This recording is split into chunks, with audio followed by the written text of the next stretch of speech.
오늘 주신 하나님 말씀 마태복음 24장 1절로 31절까지인데요. 중간에 우리 14절까지 읽고 또 29절부터 다시 읽도록 하겠습니다. 제가 먼저 읽고 여러분이 답을 교독해 주시겠습니다. 예수께서 성전에서 나와서 가실 때에 제자들이 성전 건물들을 가리켜 보이려고 나아오니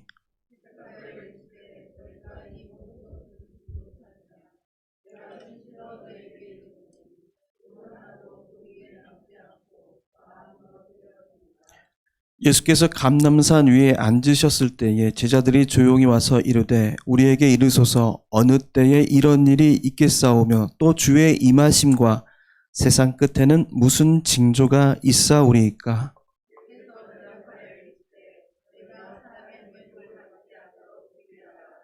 많은 사람이 내 이름으로 와서 이르되 나는 그리스도라 하여 많은 사람을 미혹하리라.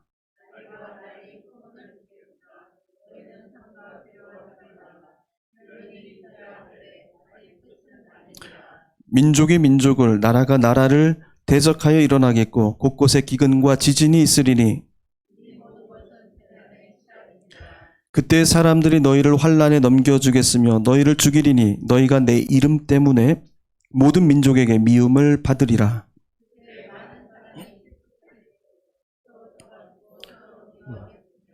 거짓 선지자가 많이 일어나 많은 사람을 미혹하겠으며 그러나 끝까지 견디는 자는 구원을 얻으리라.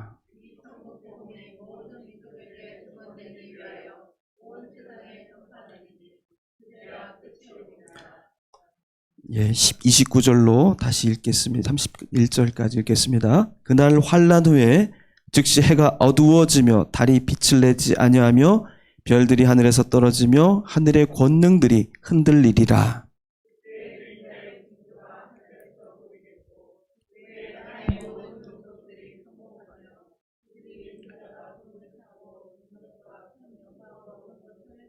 같이 읽겠습니다. 그가 큰 나팔 소리와 함께 천사들을 보내리니 그들이 그의 택하신 자들을 하늘 이 끝에서 저 끝까지 사막에서 모으리라. 아멘. 할렐루야. 예, 주의 이름으로 환영합니다. 옆에 분들과 인사 나누겠습니다. 주님의 평화를 빕니다. 이렇게 나누십시오.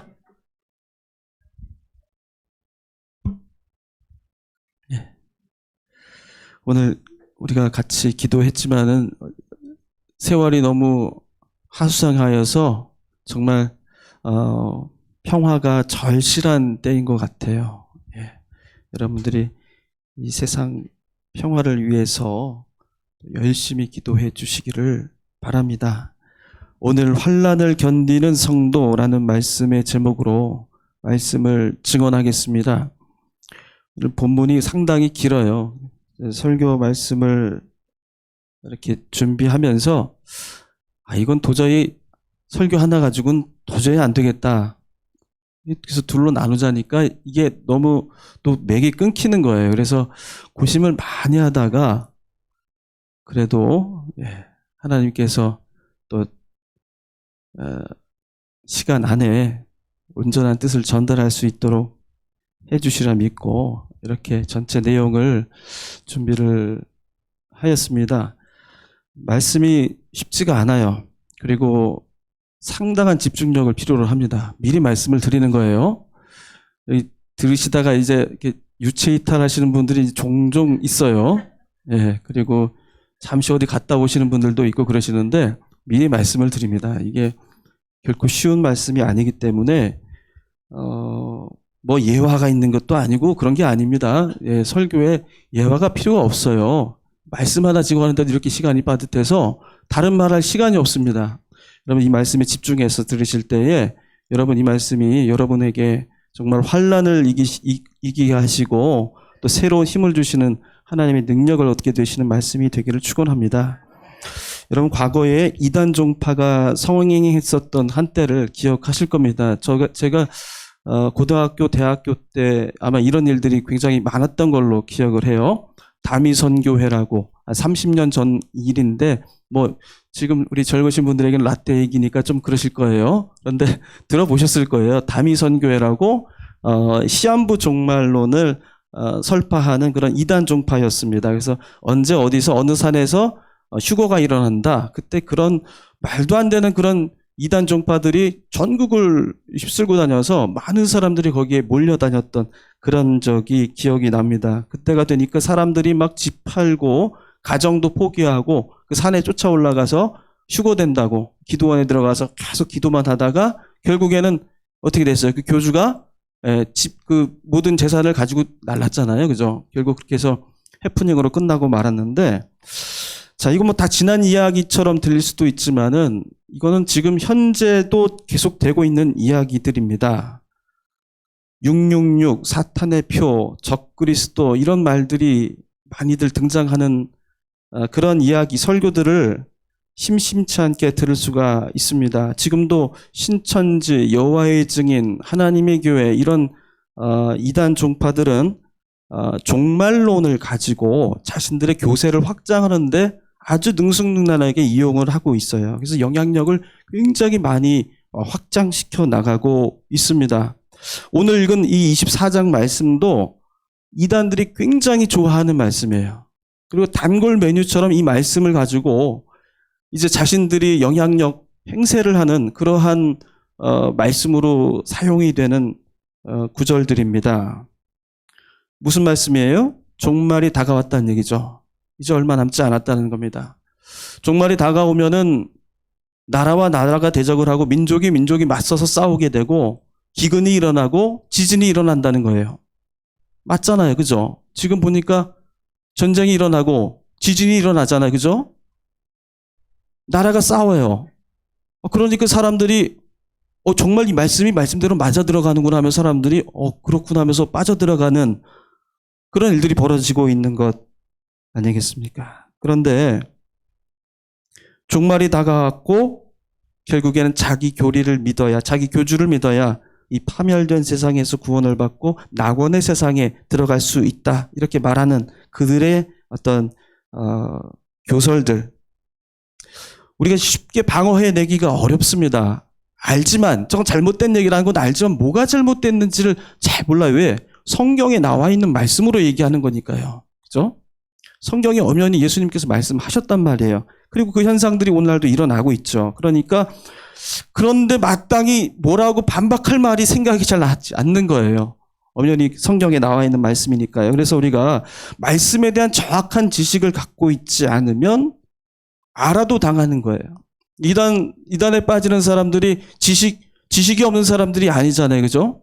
다 고등교육을 받은 사람들이고 전문 직종을 가지고 있는 사람들이, 그런 사람들도 이 마지막 종말이라는 이러한 말들 속에서 결국에는 자신들을 포기하고 또 다른 사람의 삶까지 황폐하게 하는 그런 일들로 빠지게 된다는 것입니다.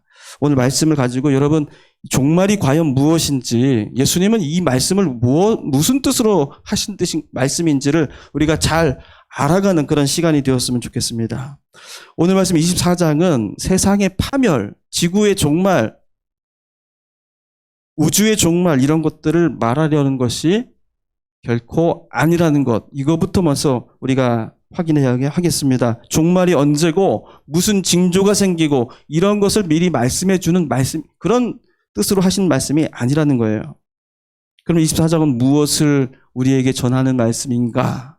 그것은 바로 환난 가운데서 주의 성도들은 깨어 견뎌내고 기다려야 한다라는 것, 이것을 우리에게 말씀해 주십니다. 이 뜻이 이제 점점 보다 정확하게 드러나게 될 것입니다.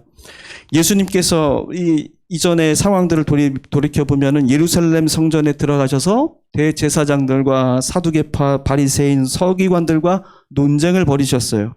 그리고 나서 예수님께서 이제 결론을 맺으십니다. 그 모든 논쟁의 결론을 맺으시는데 그게 23장 38절 이하에 나와 있어요. 거기에 뭐라고 기록이 되어 있습니까? 보라, 너희 집이 황폐하여 버려진 바 되리라. 자, 이것이 예수님께서 무화과 나무의 저주 사건으로부터 해서 성전에 들어가셔서 논쟁을 벌이시고 그들에게 저주하시며 나오시면서 모든 결론, 총 결론이 뭐냐면 너희 집이 황폐하여, 여기서 너희 집은 뭘 얘기하는 겁니까? 예루살렘 성전이에요. 너희 집이라고 표현하셨어요. 하나님의 집이 아니라는 겁니다. 너희들의 강도의 소굴로 만든 너희 집은 이제 황폐하게 되어서 버려진 바 되리라. 예루살렘 성전을 이제 완전히 사망하게 되었다고 선고하신 것입니다. 이제 24장으로 넘어가서는 이제 성전의 시대는 끝났다라는 것에 대한 예수님의 구체적인 선언이에요. 예언의 말씀입니다. 그것이 1절부터 31절까지 쭉 나와 있어요. 자, 1절에서 말씀하는 바가 이것입니다. 1절에서 이렇게 기록하고 있죠. 예수께서 성전에서 나와서 가실 때에 이렇게 이제 24절이 시작이 됩니다. 예수님께서 성전에서 나오셨다라는 것은 그냥 몸만 빠져나오셨다라는 것을 말하는 것은 아닙니다. 예수님은 더 이상 성전과 관계를 끊으셨다.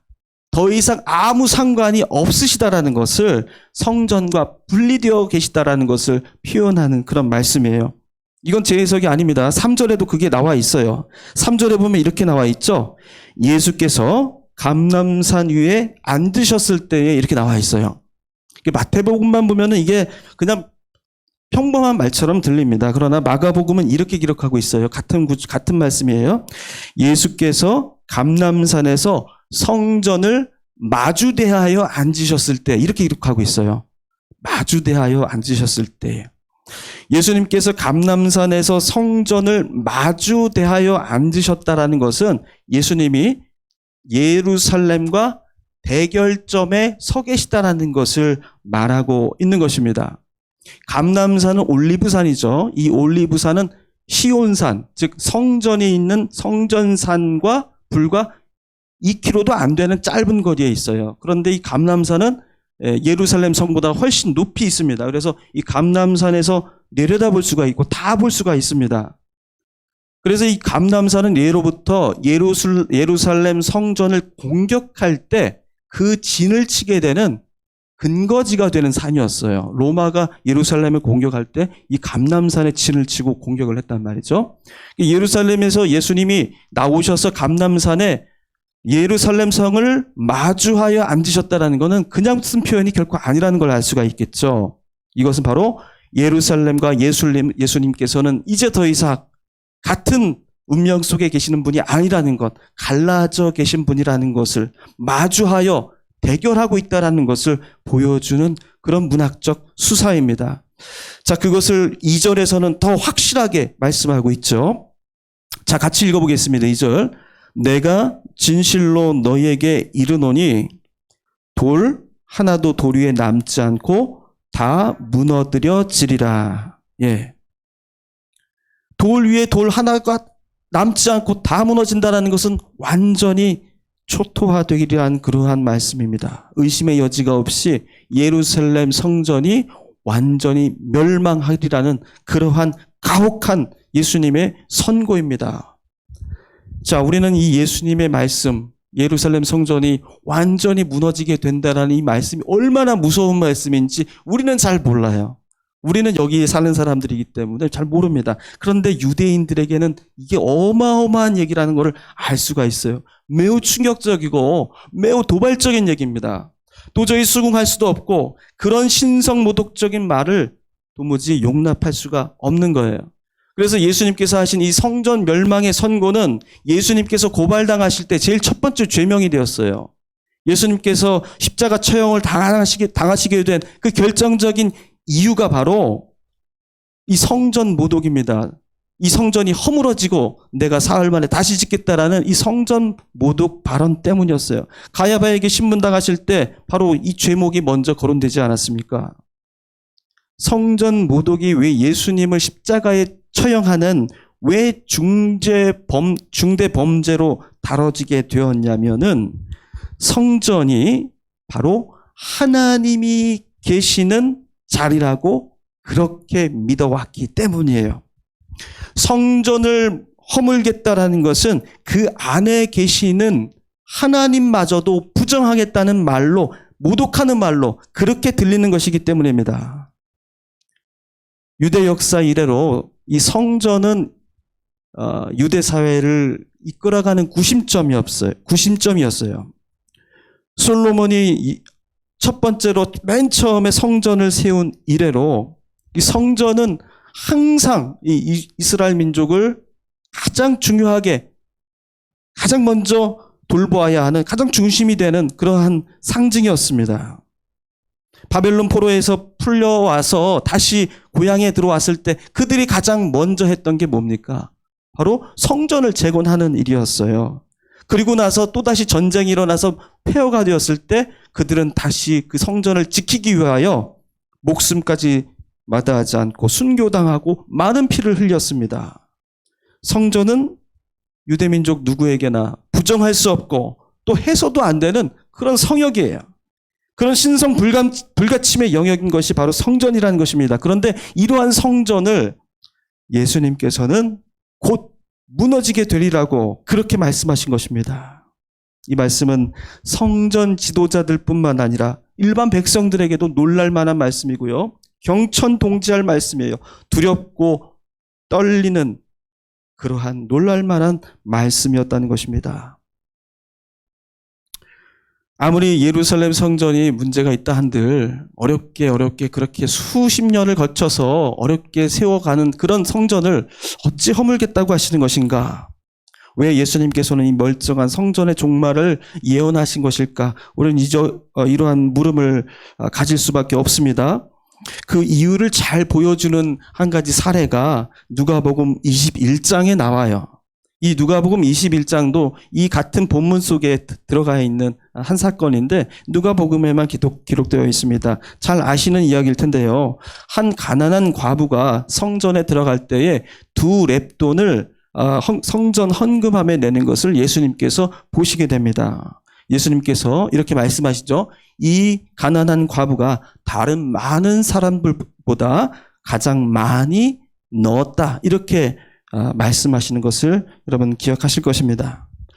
이 일을 두고서 예수님께서 이 과부가 자기의 생활비 전체를 다, 적은 돈이죠. 두 렙돈은 정말 작은 돈입니다. 빵 하나 살 정도의 작은 돈이에요. 그것을 작은 돈을 냈지만 그것이 그 과부의 전 재산이었기 때문에 그 누구보다 많이 냈으니 이 과부야말로 정말 훌륭한 신앙을 가지고 있는 그러한 신앙의 소유자다, 이렇게 칭찬을 하시는 것으로 우리가 많이들 종종 오해해 왔습니다. 그런데 이 말씀은 과부의 신앙을 칭찬하는 그런 이야기가 결코 아니었어요. 오히려 과부의 가산을 탕진시키는, 삼키는 그러한 성전 체제를 질타하는 말씀이었다는 것입니다. 당시 헤롯은 이 예루살렘 성전을 계속 증축 중에 있었어요. 그 성전 증축이 끝난 게 아니었어요. 예수님 시대에도 성전이 계속 증축이 되고 있었어요. 더 멋있고 화려하게 재건하기 위해서 대제사장들과 서기관과 바리새인들을 이용하여서 유대 백성들에게 많은 건축 헌금을 내도록 강요했습니다. 그 성전 건축 헌금이 얼마나 가혹했냐면 백성들이 하루 먹을 그런 식사 생활비도 전부 다 내야 할 정도로 가혹했다라는 거예요. 그래서 가난한 과부가 낸 이 두 렙돈은 빵 하나 살 작은 돈이었지만 이 돈마저 다 성전에 내고 말았으니 과부는 그날 굶어야 했다라는 그 사실을 예수님은 지적하신 거예요. 성전에 자기 생활비 전부를 내도록 했던 그 이유가 무엇입니까? 성전은 바로 하나님이 계시는 거룩한 곳이라는 그러한 믿음 때문이에요. 이 말이 잘못된 것처럼 들리지 않습니다. 그런데 예수님께서는 이것은 가짜 신앙이고 잘못된 신앙이라고 그렇게 말씀하시는 거예요. 성전 체제와 싸우시는 그 근본 이유가 여기에 있습니다.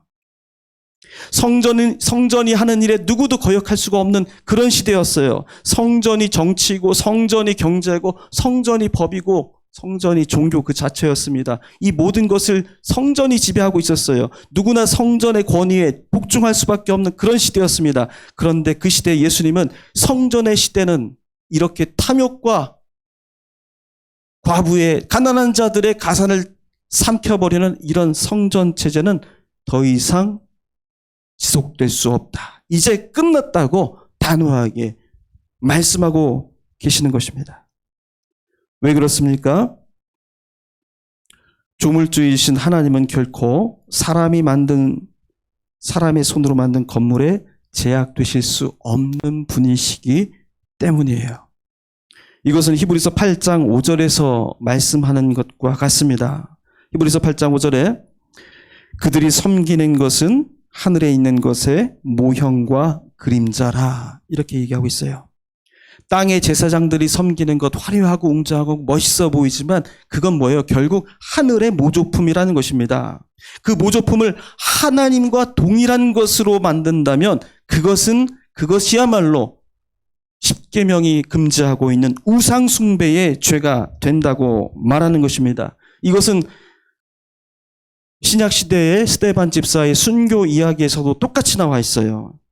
최초의 순교자가 스데반 집사 아닙니까? 스데반 집사가 예수님을 그리스도로 증거하다가 예수님처럼 성전 모독죄로 끌려가서 대제사장 앞에서 신문을 당합니다. 그가 끌려가던 죄목이 예수님과 똑같아요. 성전 모독죄예요.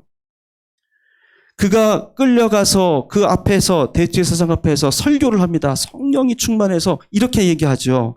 사도행전 7장 48절에 이렇게 나와 있습니다. 우리가 주보에도 써놨는데요. 같이 한번 읽어볼게요.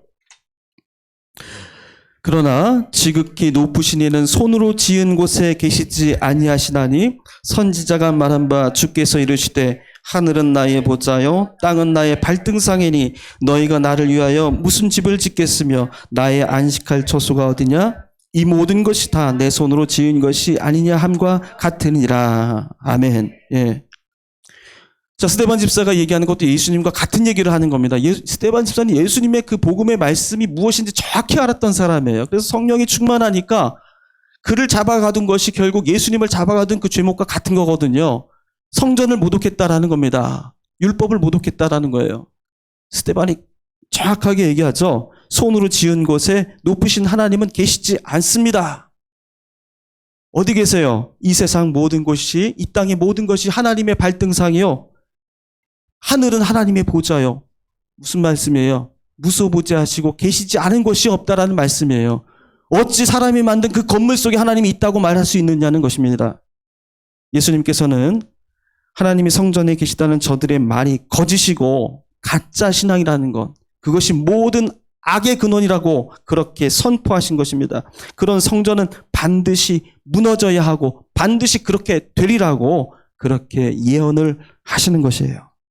여러분, 이 예수님의 예언은 놀랍게도 역사 속에서 실제로 이루어졌습니다.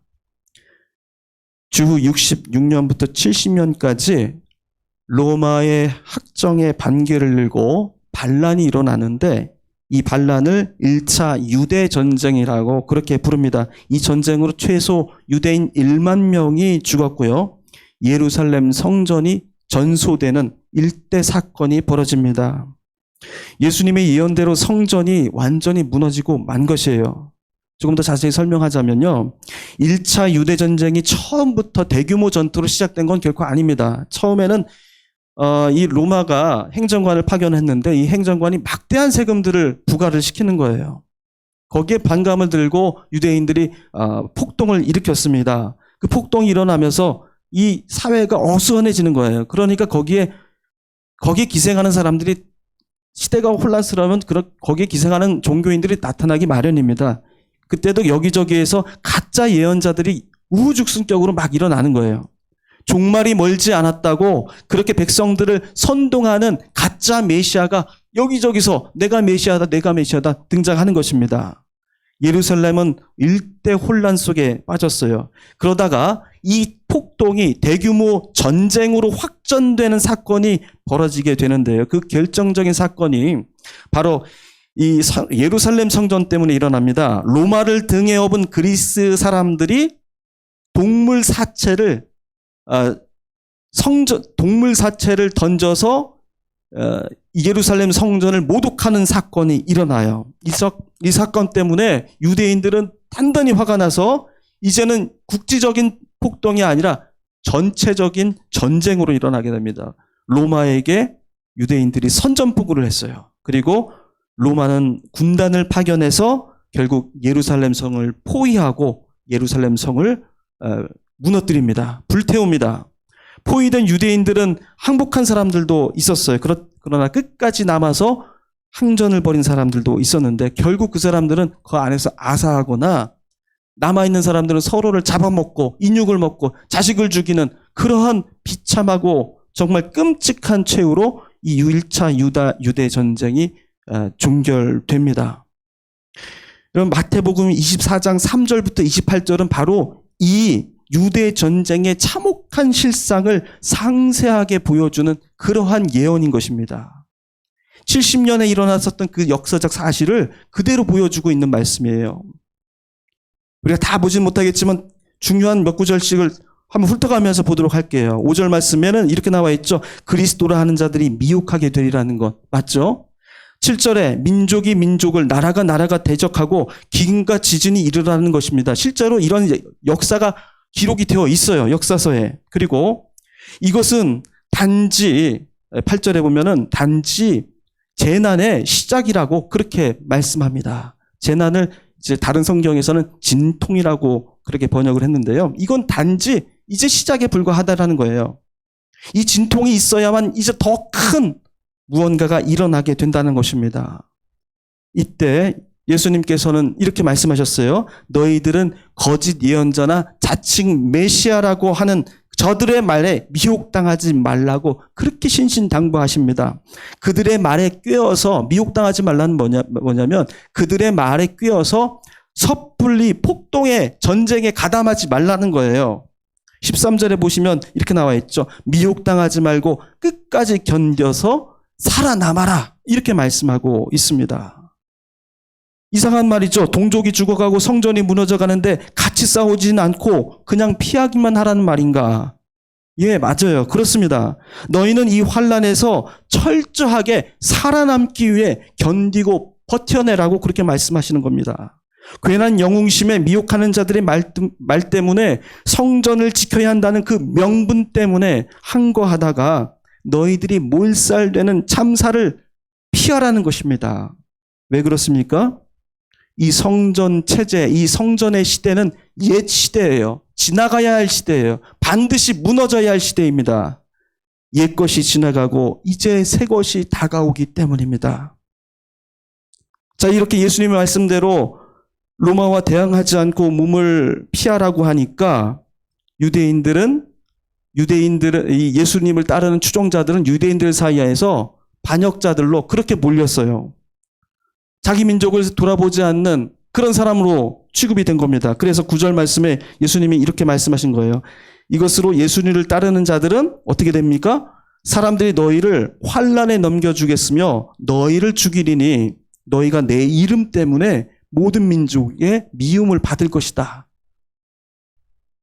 예수님 말씀대로 그렇게 참고 견디고 미혹당하지 않고 버티게 된다면 너희들은 고난을 더 받게 될 것이다. 그렇게 미리 알려주신 겁니다. 그래도 뭐 하라는 거예요? 견디고 살아남는 일에만 집중하라는 것입니다. 왜냐하면 이것은 피할 수 없는 타락한 유대 성전에 대한 하나님의 심판이고 6절 말씀처럼 반드시 일어나야 하는 환난이기 때문입니다. 이제 15절부터는 이전까지는 진통이었지만 이제는 환난으로 넘어가요. 이제 본격적으로 환난으로 확산되는 상황을 15절 이하부터 설명해 주고 있습니다. 15절에 보면 이렇게 나와 있어요. 멸망에 가증한 것이 거룩한 곳에 서거든. 이건 뭘 얘기하는 겁니까? 아까 말씀드렸던 동물 사체로 성전을 모독했던 사건을 말하는 것이죠. 66년의 폭동이 본격적으로 전쟁으로 확산되는 사건을 예언하신 말씀이에요. 정말 이때는 어떻게 됩니까? 이제는 전쟁이에요. 이때는 지붕에 있는 사람이건 밭에 있는 사람이건 뒤도 돌아보지 말고 산으로 도망하라고 그렇게 경고하십니다. 그때는 혼란의 때에는 거짓 예언자가 더 많이 생길 것이고 거짓 그리스도가 창궐하게 되리라는 것입니다. 그때에도 정신 바짝 차리고 내가 지금 너희들에게 하는 이 말만 기억하고 피하라는 거예요. 환난을 견디라는 것입니다. 도대체 이게 무슨 말씀인가? 하나님도 성전을 떠나셨다 하셨고 폐허가 될 이 유대 땅 어디에도 하나님은 계시지 않는다면 이제는 더 이상 하나님이 없는 유대 땅이 된다는 것인가? 이제 하나님은 더 이상 계시지 않는다는 말인가? 절망과 심판의 말씀인가? 이렇게 우리는 오해할 수도 있습니다. 그러나 여기서 예수님은 단지 심판과 파괴만을 말씀하시는 것이 아니라 이제 성전 시대는 끝났고 새로운 성전의 시대가 도래한다는 그런 희망의 말씀을 우리에게 주시는 거예요. 요한복음 2장 19절에 이렇게 나와 있죠. 너희가 이 성전을 홀라 내가 사흘 동안에 일으키리라. 하신 말씀이 이것이 그것입니다. 이 타락한 성전 중심의 체제가 무너지면 예수님은 새로운 성전을 우리에게 다시금 세워 주실 것이라는 것입니다. 그 성전이 뭐예요? 그 성전이 뭡니까? 바로 우리예요, 우리. 우리가 모인 이 교회를 말하는 것입니다. 고린도전서 3장 16절 이렇게 나와 있어요. 우리 주보를 보면서 같이 읽어보겠습니다. 너희는 너희가 하나님의 성전인 것과 하나님의 성령이 너희 안에 계시는 것을 알지 못하느냐. 아멘. 바로 이 말씀이잖아요. 그죠? 바로 예수 그리스도를 믿는 모든 사람, 하나하나 모든 사람들이 다 하나님의 성령이 거하시는 거룩한 성전이 되리라는 그 말씀을 주시는 겁니다. 사람 손으로 지어진 하늘의 모조품인 그 성전은 이제 더 이상 무너지고 없지만 대신에 하나님이 만드신 우리 사람, 인간, 그 사람의 몸이 성전이 된다라는 것, 그 성전에 하나님의 영이 거하시겠다는 것, 그 우리의 마음속에 하나님이 우리의 집이 되어 주시겠다는 그 말씀을 우리에게 하시는 거예요. 모든 사람이 하나님이 계시는 성전이 되면 어떻게 되겠습니까? 이전에는 성전 건물, 예루살렘 성전만 바라보고 살 때는 죄를 지으면 제사장에 찾아가서 몸을 보여야 하고 속죄제를 짐승을 들여서 속죄제를 드려야 했고요. 그 모든 것이 다 제사장 손에 맡겨져 있고 다 성전의 권위에 다 맡겨져 있었습니다. 그러나 내가 성전이 되고 내 속에 하나님의 영이 임하시게 되면은 내가 뭐가 돼? 내가 제사장이 되는 거예요. 내가 왕과 같은 사람이 되는 겁니다. 베드로전서 2장 9절에 이렇게 말하잖아요. 너희는 택하신 족속이요, 왕 같은 제사장이요, 거룩한 나라요, 그의 소유가 된 백성이다. 예. 이게 무엇을 말하는 것입니까? 너희가 택하신 하나님의 백성이 된다는 거예요.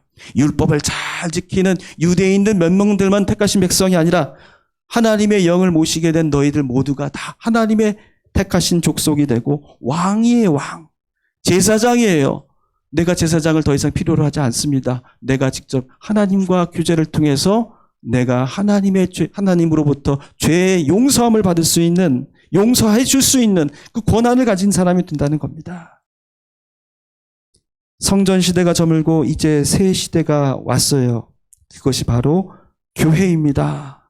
그러니 이 새로운 시대가 이 산통을 겪고 진통을 겪고 재난을 통하여 환난 속에서 그것이 잉태하기 전까지 너희는 이 환난을 끝까지 견디고 참으라는 겁니다. 섣불리 너의 영웅 심리에 밀려다니지 끌려다니지 말라는 거예요. 깨어 있어서 다음에 새 생명의 시대를 준비하고 기다리라는 그러한 예수님의 은혜의 말씀인 것입니다. 29절 31절까지의 말씀은 이제 유대 전쟁으로 타락한 성전의 시대가 종말을 맞이하고 이제 새 성전의 시대가 도래한다는 것을 말씀해 주는 그러한 이야기예요. 자, 29절에 이렇게 나와 있습니다. 그날 환난 후에 즉시 해가 어두워지며 달이 빛을 내지 아니하며 별들이 하늘에서 떨어지며 하늘의 권능들이 흔들리리라. 예. 이 말씀은 가지고 뭐라고 생각하냐면 다른 사람들, 이 종말론주의자들은 이걸 가지고 이제 자연의 이상한 변화 현상들을 두고서 이제 종말이 왔다 이런 말로 해석을 한단 말이죠. 그런 말씀이 아니에요. 자, 이렇게 나와 있어요. 29절에 그날 환난 후에라고 했어요. 이 환난이 끝나면은 이러한 이상한 현상들이 벌어지는데요. 이 현상들을 누가 얘기했냐면요, 구약 성경의 예언자들이 했던 말들이에요. 이 말씀은 구약에서 예언자들이 심판과 멸망을 예언할 때 사용했었던 전형적인 선포 방식입니다. 이사야가 바빌론의 심판을 얘기할 때도 이 말을 사용했고요. 에스겔이 이집트의 멸망을 선포할 때도, 아모스가 북이스라엘을 선포할 때도, 요엘이 남유다를 선포할 때도 이와 똑같은 말로 선포를 했어요. 예수님께서는 이 말씀, 예언자들의 말씀을 정확하게 알고 계셔서 그 말씀을 다시 이 상황 속에서 선포하셨던 것입니다. 그런데 예수님께서는 이 예언자들의 심판의 말씀을 그대로 사용하시되 동시에 새로운 희망의 선언을 선포하시는 말씀으로 사용하셨다는 거예요. 29절 다음에 30절, 31절에 이렇게 나오죠.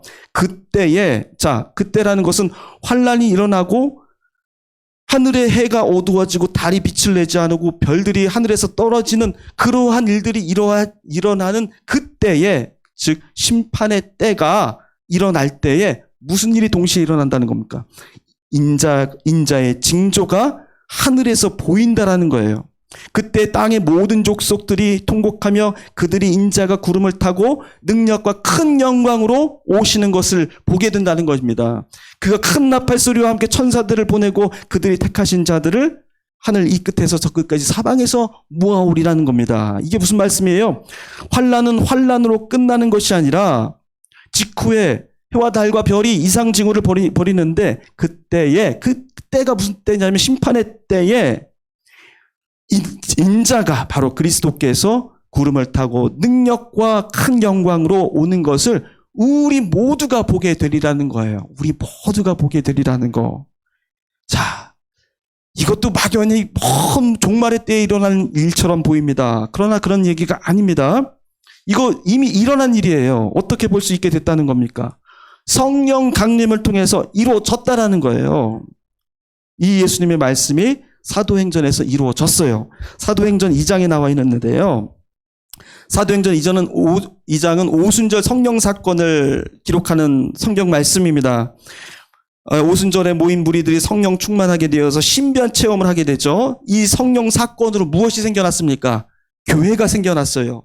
이 사건을 베드로는 예수님의 말씀, 요엘 선지자의 말씀 그대로 인용한 것처럼 베드로도 그 말씀을 똑같이 인용하면서 사도행전 2장 19절 20절에서 이렇게 설교합니다. 19절에 또 내가 위로 하늘에서는 기사를 아래로 땅에서는 징조를 베풀리니 곧 피와 불과 연기로다. 주의 크고 영화로운 날이 이르기 전에 해가 변하여 어두워지고 달이 변하여 피가 되리라. 똑같이 예수님의 말씀하고 선포했죠. 자, 그런데 여기서 끝난 게 아닙니다. 이것까지만 말했다면 이건 심판의 선포예요. 그런데 그 앞에 17절 18절에 이렇게 베드로가 설교합니다. 하나님이 말씀하시기를 말세에 내가 내 영을 모든 육체에 부어주리니 너희의 자녀들은 예언할 것이요 너희의 젊은이들은 환상을 보고 너희의 늙은이들은 꿈을 꾸리라. 그때 내가 내 영을 내 남종과 여종들에게 부어주리니 그들이 예언할 것이다. 예, 이게 무슨 말이에요? 이게 무슨 말입니까? 심판의 때에 인자가 오시는데 그 인자가 오신다라는 것은 주의 영광이 이 모든 사람들에게 가득 찬다라는 거면 모든 사람들에게 하나님의 영이 부어지게 되리라는 거예요. 그렇게 되면 모든 사람들이 그 영을 받아서 그 육체가 영을 받아서 자녀들이 예언을 하고요. 젊은이들이 환상을 본대요. 노인들은 꿈을 꾸게 된대요. 그래서 모든 사람들이 새로운 세상 속에서 살아가는 신비한 그러한 체험들을 하게 되리라는 것입니다. 이 일이 바로 성령 사건을 통해서 교회에서 실제로 일어났잖아요. 성령이 충만히 임재하니까 거기에 있는 무리들이 방언을 하는데 방언할 때 어떤 일이 벌어졌어요? 자기 말로 말하는데 듣기로는 이집트에서 온 사람들 있고 시리아에서 온 사람들 있고 로마에서도 온 사람들 있고 각자 각 나라에서 왔으니까 그 사람들이 모여서 말할 때 자기 나라 말로 할 거 아니에요. 그런데 듣기로는 자기 말로 자기가 알아들을 수 있는 말로 서로 들었다라는 겁니다. 이러한 놀라운 역사가 바로 하나님의 영이 모든 사람들에게 부어졌다라는 증거예요.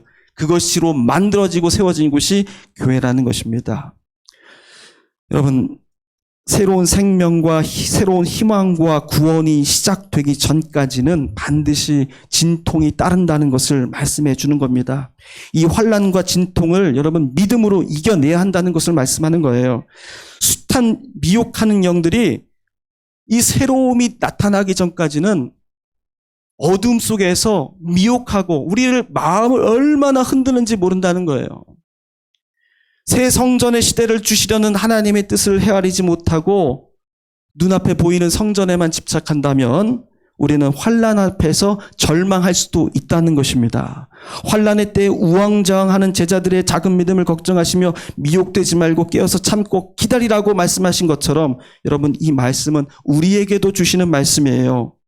우리에게도 이렇게 주십니다. 여러분, 내 삶 속에는 또 우리 교회에는 얼마나 많은 종말의 사건들, 환난의 사건들이 있습니까? 마음이 흔들릴 때가 왜 없겠어요? 예수를 믿다 보면 미움받고 사람들로부터 질시받고 어려움을 당할 일이 너무나도 많이 있습니다. 여러분, 그러한 어려움을 겪고 있다면 바로 그것은 우리에게 찾아온 시험이고 환난이고 종말의 때임을 여러분 인식하시기를 바랍니다. 이때에 예수님이 주신 말씀을 기억해야 합니다. 깨어 있어야 하고 참고 기다려야 한다. 그리고 이제 우리에게 곧 주실 새 시대를 깨어 준비해야 한다는 것, 이 말씀을 여러분 기억하시기를 바랍니다. 여러분, 예배당 건축으로 여러분 마음이 지칠 수 있는 그런 인내의 시간을 보내고 있습니다. 자, 그러나 분명한 것을 하나 우리가 확인해야 돼요.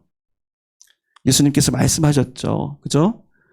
하나님께서는 누추한 예배 초소라고 해서 계시지 않는 것이 아니고 좋고 높은 성전이라 하셔서 그곳에만 계시는 것이 또 아니라는 거예요. 하나님은 이런 건물 속에 계시는 것이 아닙니다. 어디에 주셨어요? 우리 안에 성전을 지어 주셨습니다. 그렇기 때문에 눈에 보이는 성전은 지체될 수가 있습니다. 그러나 하나님의 성령으로 채워진 성전은 이미 우리 안에 세워져 있음을 그것부터 감사해야 돼요. 그것부터 볼 수가 있어야 돼요. 이것에 대한 기쁨 없이 눈에 보이는 성전만 찾고 앉아있으면 여러분, 우리 신앙은 지금 다른 데로 가고 있는 겁니다. 예수님께서 우리에게 약속하신 그 약속을 우린 받지 못하고 누리지 못하고 살아가는 거예요. 예수님께서 세워주시기로 한 성전, 바로 우리 안에 있는 성전이요, 여기 모이신 여러분들입니다.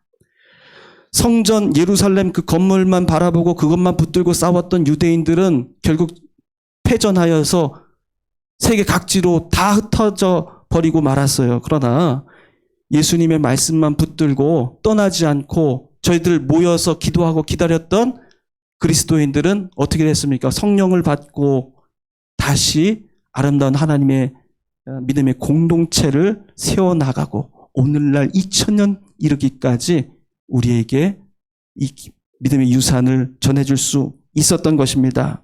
여러분, 우리가 반드시 옳게 세워야 할 것은 우리 안에 있는 성전이에요. 이 성전이 바르지 않으면 어떠한 건물이 올라가도 그 성전은 하나님의 성전이 될 수가 없는 것입니다. 우리 안에 성전이 바로 세워져 있는지 돌아보고, 여러분, 견디라고 하셨어요. 인내하라고 하셨어요. 깨어 있으라고 하셨어요. 이 말씀을 우리에게 주시는 새로운 시대를 맞이하게 될 우리를 향한 하나님의 말씀이라 여러분 받으시고 준비된 성도로 이제 앞으로 새 약속을 믿고 믿음의 길을 나아가시기를 축원드립니다. 기도하겠습니다. 하나님, 우리에게 옛 성전을 버리고 영원하고 사라지지 않을 영원한 하나님의 성전을 우리에게 허락하심을 감사드립니다. 오늘도 이 귀한 자리에 성전이 모여서 하나님을 경배하고 하나님의 임재를 우리 모두가 기뻐할 수 있도록 인도하여 주심을 감사드립니다. 우리가 준비된 성도로 늘 깨어 있어서 참고 견디며 우리에게 주실 하나님의 은총을 기다리고 맞이하는 우리 모두가 되게 하여 주시옵소서. 이 모든 간구를 예수님의 이름으로 기도하옵나이다. 아멘.